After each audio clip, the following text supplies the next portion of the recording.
Trepal était un homme excentrique qui aimait créer des jeux de rôle et monter des scénarios. Il appartenait également à un club d'élite, le Mensa, dont tous les membres avaient un quotient intellectuel supérieur à la moyenne. Son épouse et lui avaient une formation de chimiste. Et il avait déjà séjourné en prison pour avoir dirigé une manufacture d'amphétamines.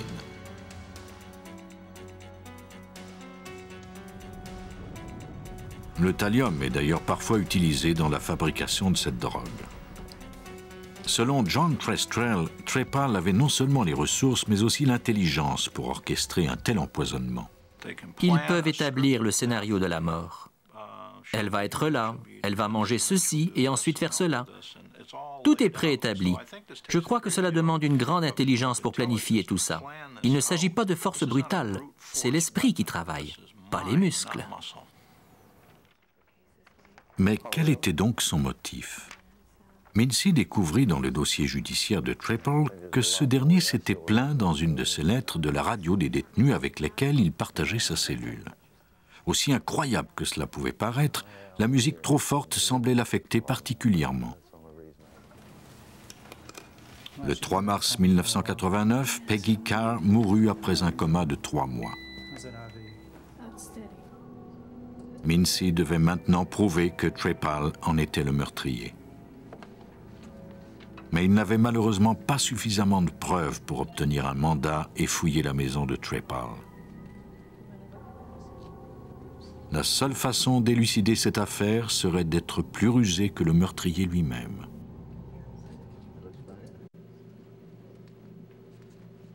George Trepal était cependant bien trop intelligent pour laisser des indices derrière lui. Mincy devait trouver un moyen de fouiller sa maison afin de comprendre les motivations du meurtrier. Pour ce faire, il lui fallait trouver quelqu'un qui pourrait s'attirer l'amitié du suspect et créer un climat de confiance. Il fit appel à l'agent spécial Susan Gorek pour jouer à ce jeu dangereux. Elle devint Sherry Gwynn, une femme en attente de divorce qui alla pleurer sur l'épaule de Trepal. Elle l'avait rencontré lors d'une fête qu'il avait organisée pour les membres de Mensa, dont le thème était le meurtre.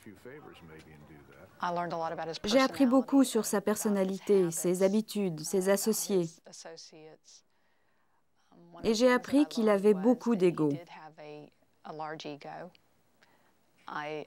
Je me suis servi du personnage de Sherry pour jouer avec cet ego, le faire parler le plus possible et servir mon objectif.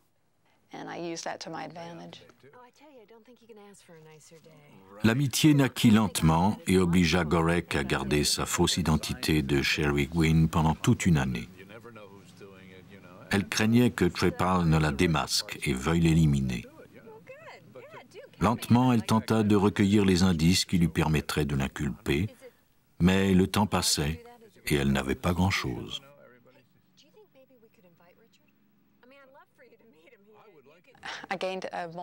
J'ai obtenu plein de petits indices, de petites déclarations qui, mises ensemble, pouvaient être accablantes, mais prises individuellement, elles ne valaient rien.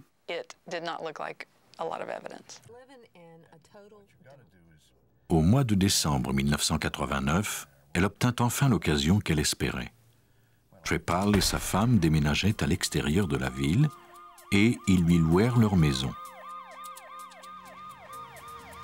Elle pourrait donc fouiller la propriété sans l'obtention d'un mandat. Maintenant qu'elle ne pouvait plus rien obtenir de Trepal, peut-être sa maison allait-elle lui livrer quelques secrets. Elle communiqua avec le secteur des crimes de Polk County qui lui envoya des agents pour fouiller minutieusement les lieux. Assumant que Trepal était trop intelligent pour avoir laissé du thallium en tant que tel sur sa propriété, ils cherchèrent plutôt son résidu caractéristique. Je croyais vraiment que le seul endroit où nous pouvions trouver du thallium serait dans le filtre du système de climatisation ou peut-être dans les drains. Nous avons passé un bon moment à curer les drains afin de trouver les résidus qu'il aurait pu jeter. Pendant qu'une partie des enquêteurs fouillait la maison, une autre équipe emportait une série de pots contenant des produits chimiques qui se trouvaient dans le garage. Tout fut soigneusement étiqueté et envoyé au FBI pour analyse.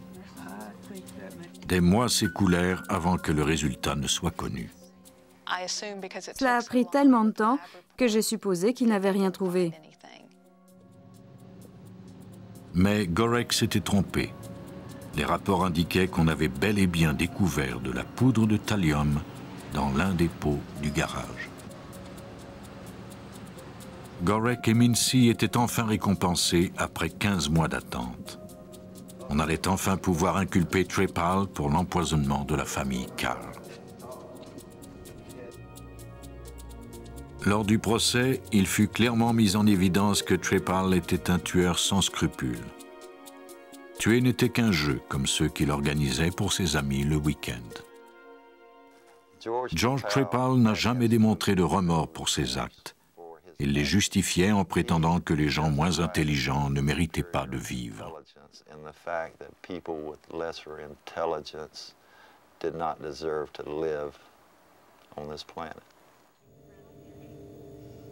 Contrairement à la plupart des empoisonneurs, le motif de Trepal n'était ni l'argent ni l'amour. Il voulait simplement se débarrasser de ses voisins parce que ces derniers l'agaçaient. Selon John Trestrel, l'ego de Trepal l'a peut-être mené à mépriser les gens, mais c'est également ce qui a causé sa perte. Le récipient qui contenait la preuve était toujours chez lui. Pourquoi a-t-il fait ça? Pourtant, il était très intelligent. Ne s'est-il pas dit à un moment donné « Je devrais me débarrasser de cette bouteille » Non, son ego lui a dit « Ils ne se rendront jamais aussi loin. Ils ne découvriront jamais ce qui s'est produit. » Le jury déclara George Trepal coupable de 14 crimes, dont le meurtre au premier degré de Peggy Carr. Il fut condamné à mort. Nous vivons sans trop penser au poison qui nous entoure.